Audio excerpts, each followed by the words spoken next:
ముఖ్యంగా తెలంగాణ రాష్ట్ర పునర్విభజన సందర్భంగా ఆనాటి యూపీఏ ప్రభుత్వం ఇచ్చిన హామీలను ఈ 10 సంవత్సరాలు భారతీయ జనతా పార్టీ ఎన్డీఏ ప్రభుత్వం అమలు చేయలేదు. పూర్తి స్థాయిలో నిర్లక్ష్యం వహించింది. కేసీఆర్ అడగలేదు, మోడీ ఇవ్వలేదు.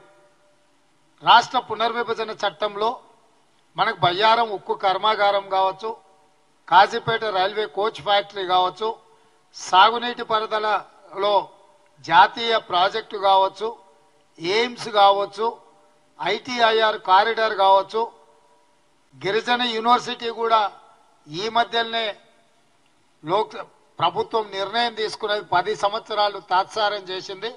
ఇట్లా చెప్పుకుంటూ వెళ్తే తెలంగాణ ప్రజల యొక్క హక్కులను కేంద్ర ప్రభుత్వం నిర్లక్ష్యం వహించింది.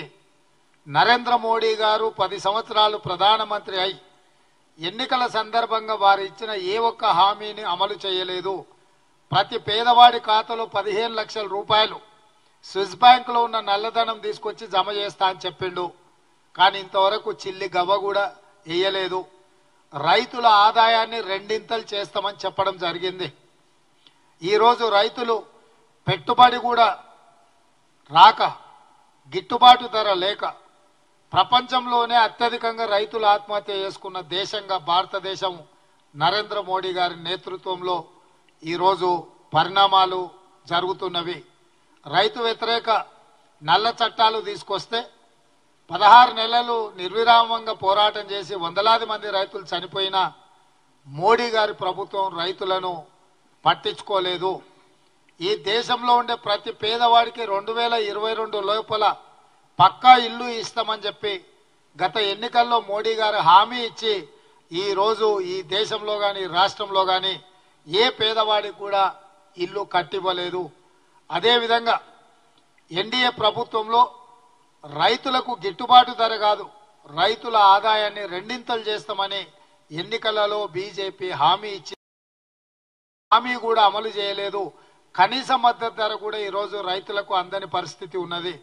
రైతులు పండించిన పంట కొనుగోలు చేయలేని పరిస్థితుల భారతీయ జనతా పార్టీ ప్రభుత్వం ఉన్నది.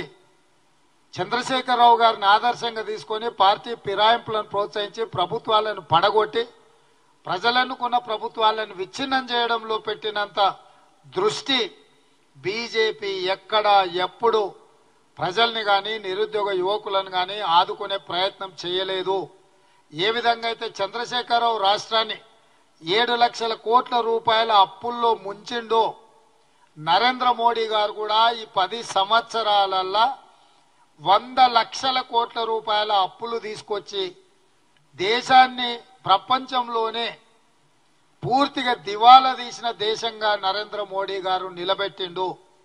కేసీఆర్ 7 లక్షల కోట్ల రూపాయల అప్పులు తీసుకొస్తే 10 సంవత్సరాలల్లా భారత ప్రధానమంత్రి నరేంద్ర మోడీ గారు 100 లక్షల కోట్ల రూపాయల అప్పు తీసుకొచ్చిండు.